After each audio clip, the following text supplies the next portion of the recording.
Menimbang bahwa selanjutnya terhadap dalil pemohon berkenaan dengan termohon memanipulasi hasil verifikasi partai politik dengan meloloskan seluruh partai politik untuk menjadi peserta pemilu.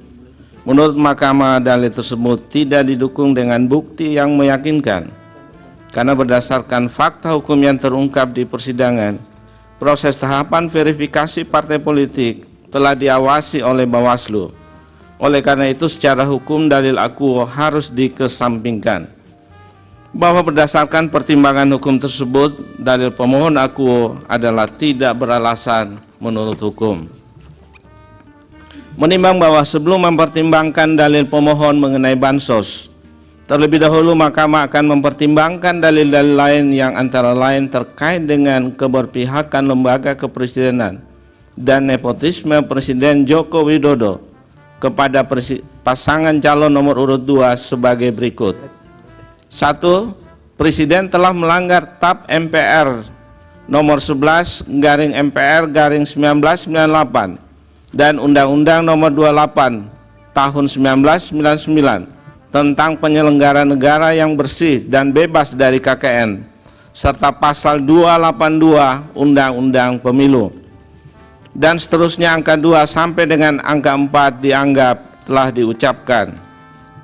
Bahwa pemohon mendalilkan tindakan Presiden Joko Widodo yang menyetujui dan bahkan mendukung putranya menjadi calon wakil presiden merupakan pelanggaran atas 1.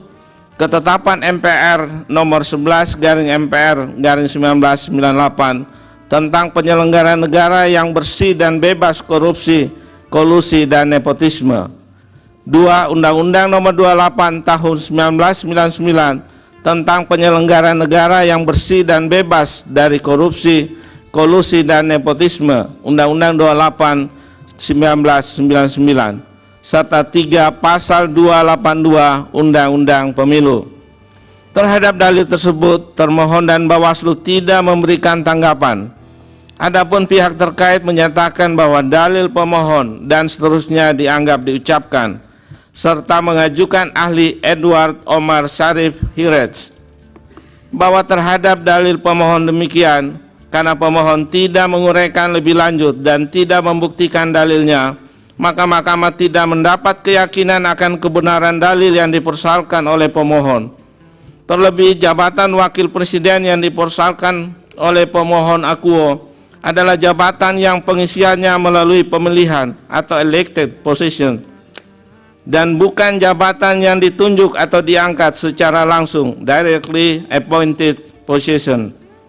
Adapun jabatan yang terkait dengan larangan nepotisme adalah jabatan yang pengisiannya dilakukan dengan cara ditunjuk atau diangkat secara langsung.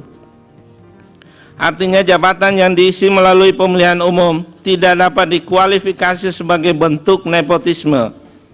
Terlebih lagi, Mahkamah dalam putusan Mahkamah Konstitusi nomor 33 dan seterusnya 2015 yang diucapkan dalam sidang pleno terbuka untuk umum pada tanggal 8 Juli 2015 menghapus pasal 7 huruf R Undang-Undang nomor 8 tahun 2015 tentang perubahan atas Undang-Undang nomor 1 tahun 2015 tentang penetapan peraturan pemerintah pengganti Undang-Undang nomor 1 tahun 2014 tentang pemilihan gubernur, bupati, dan wali kota menjadi undang-undang dalam kurung undang-undang pilkada terkait dengan syarat tidak memiliki konflik kepentingan dengan petahana.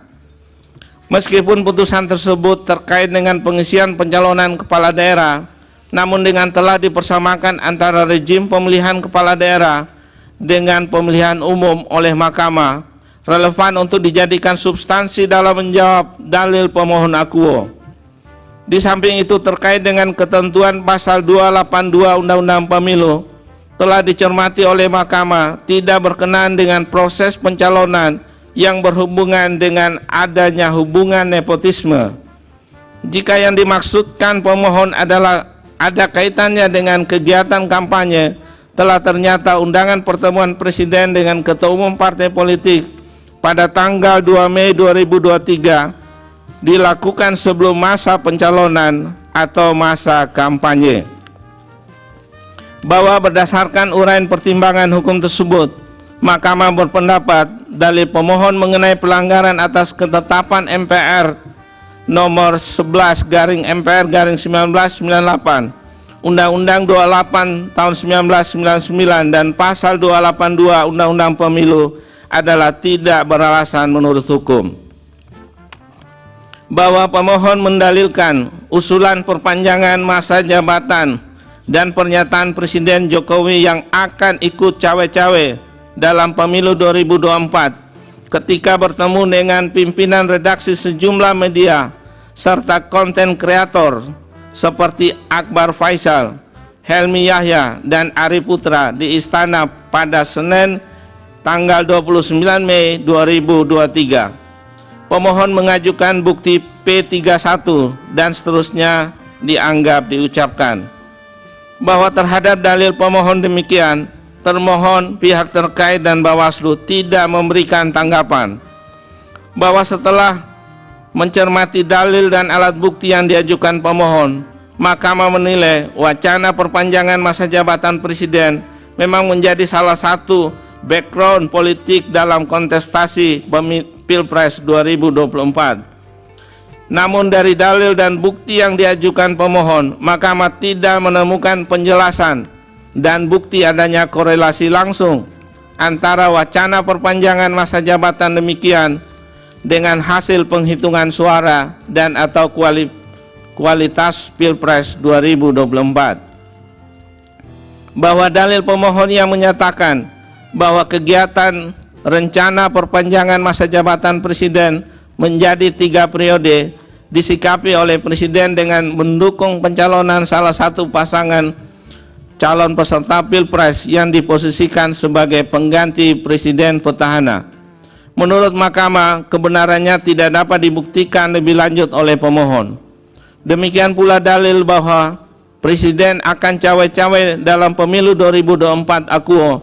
Menurut Mahkamah tidak diuraikan lebih lanjut oleh pemohon seperti apa makna dan dampak cawe-cawe yang dimaksud pemohon serta apa bukti tindakan cawe-cawe demikian. Bahwa berbagai alat bukti yang diajukan pemohon, baik bukti berupa artikel atau rekaman video berita dari media massa, memang menunjukkan kegiatan dan pernyataan Presiden yang berkehendak untuk cawe-cawe dalam pemilu Presiden dan Wakil Presiden tahun 2024. Video bukti P36 dan bukti P120. Namun pernyataan demikian menurut Mahkamah tanpa bukti kuat dalam persidangan dan tidak dapat begitu saja ditafsirkan sebagai kehendak untuk ikut campur dalam penyelenggaraan pemilu Presiden dan Wakil Presiden tahun 2024 dengan menggunakan cara-cara di luar hukum dan di luar konstitusi. Terlebih terhadap dalil pemohon akuo, Mahkamah tidak mendapat bukti adanya pihak yang keberatan, khususnya dari peserta pemilu Presiden dan Wakil Presiden tahun 2024 setelah ada penetapan pasangan calon Presiden dan Wakil Presiden yang mempersoalkan pernyataan adanya cawe-cawe dari Presiden terhadap penyelenggaraan pemilu Presiden. Demikian halnya Mahkamah juga tidak mendapatkan bukti adanya korelasi antara bentuk cawe-cawe dimaksud dengan potensi perolehan suara salah satu pasangan calon Presiden dan Wakil Presiden pada pemilu tahun 2024.